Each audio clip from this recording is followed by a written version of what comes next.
Initiating system 1.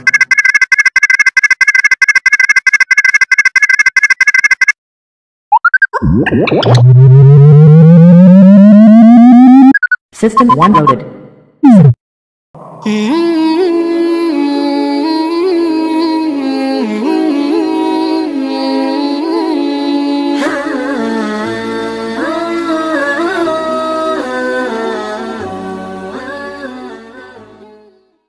Apa tolak ukur seorang lelaki sudah layak untuk menikah?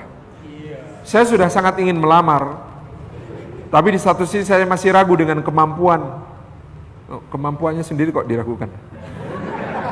Dan keimanan saya, kalau meragukan keimanan boleh untuk mengkhitbah awal tersebut. Hadis Nabi SAW, ya ma'syaras syabab, man istata'a minkumul ba'ah falyatazawwaj, fa innahu aghaddu lil basari wa ahsanu lil farj, wa man lam yastati' fa alaihi bis-shaum fa innahu lahu wija. Kata Nabi SAW, ya ma'syaras syabab, wahai sekalian pemuda, man istata'a minkumul ba'ah, siapa yang di antara kalian mampu masuk kategori yang disebut sebagai ba'ah. Apa itu ba'ah? Keterangan Imam Asy-Syaukani dalam Nailul Awtar, al-ba'ah itu satu, al-qudrah al-jima', mampu secara seksual. Kalau sudah mampu secara seksual ada tuntutan untuk segera menikah. Tapi itu harus dibarengi yang kedua, kata beliau, yaitu al-mahru wan nafaqah, kemampuan memberi mahar dan menafkahi. Dan ini tidak ada patokannya berapa rupiah per bulan menafkahi itu, karena ukurannya beda-beda, ukurannya relatif. Al-mahru wan nafaqah ini jangan jadi beban pikiran dalam-dalam, yang penting qudrah al-jima' dulu.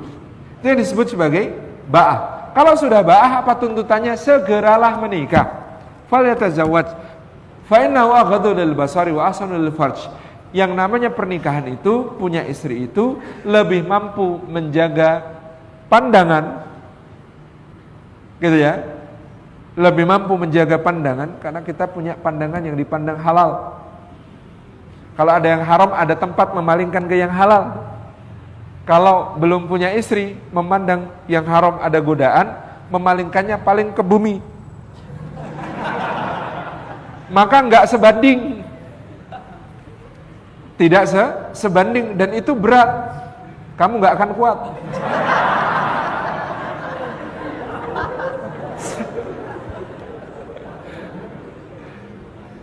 Jadi disebut aghaddu lil basar wa ahsanu lil farj, dan lebih bisa menjaga kehormatan, kemaluan.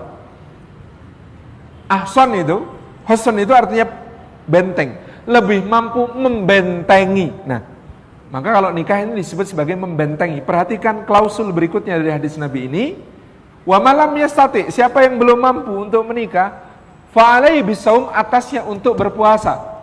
Fa innahu lahu wija, karena puasa ini adalah, wija itu apa? Salah terjemahan di Indonesia adalah wija diterjemahkan benteng. Menurut saya yang lebih tepat, wija artinya barikade.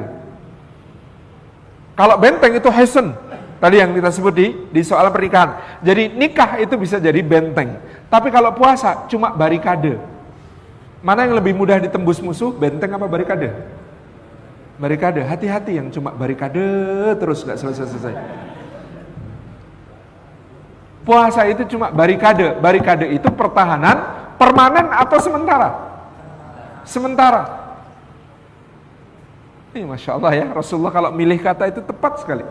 Milih kata itu tepat sekali. Jadi yang namanya pernikahan itu benteng, tapi kalau belum menikah itu puasanya jadi barikade. Hati-hati barikade.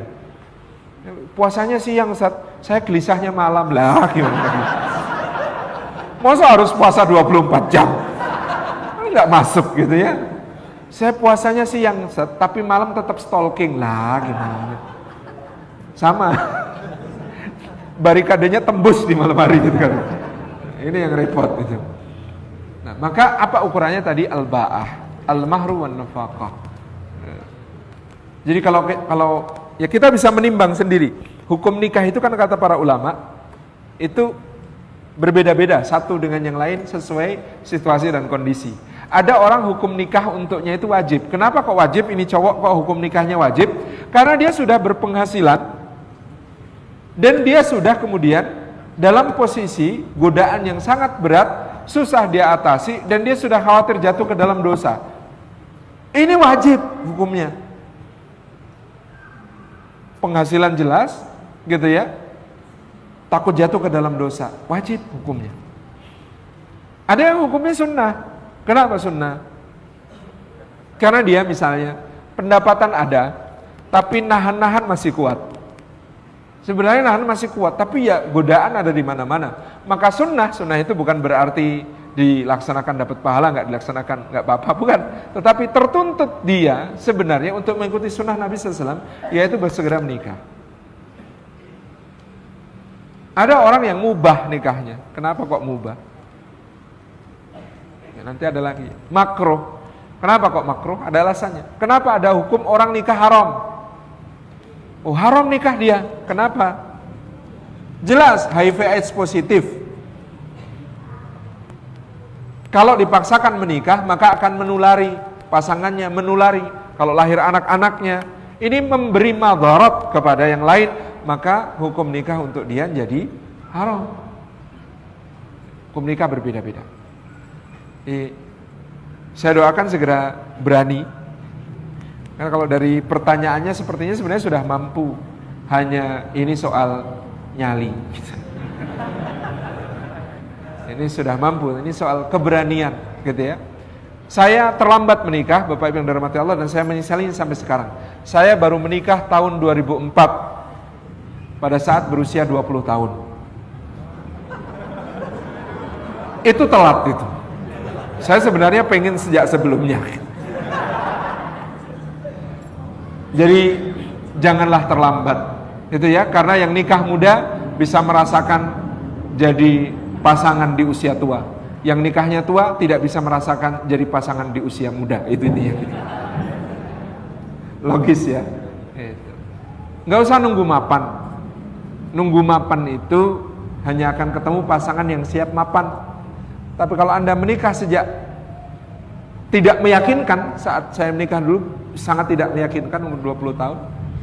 Berat badan 16 kg lebih ringan daripada sekarang. Iya benar. 17 kg lebih ringan daripada sekarang. Kerempeng, kemudian diklap jadi krempeng. Nah, tidak meyakinkan.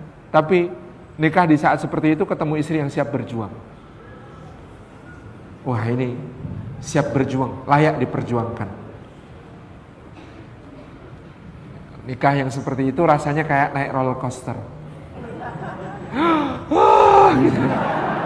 Setiap hari kepikiran besok gimana gitu kan. Nah, itu namanya kayak roller coaster. Tapi roller coaster itu meningkatkan bonding, menguatkan ikatan. Anda kalau naik roller coaster sama orang yang dicintai, nah, kalau pas lagi tegang-tegangnya terus ngapain? Pasti pegangannya makin erat kan? Gitu kan. Kalau perlu diremes tangannya, pasangannya, saking kuatnya. Itu gambarannya orang nikah dalam keadaan terus berjuang. Itu naik roller coaster. Kalau Anda nikahnya mapan, itu kayak keliling taman safari pakai kereta kelinci. Sudah mapan ya cuma santai gitu. Beda sama yang naik roller coaster ya, lebih elit. Oke. Bismillah ya, insyaallah berani ya. Kalau nggak berani, lapor takmir. Biar nanti dicarikan yang bisa mendampingi. Jazakumullah khairan. Saya kembalikan kepada pembawa acara.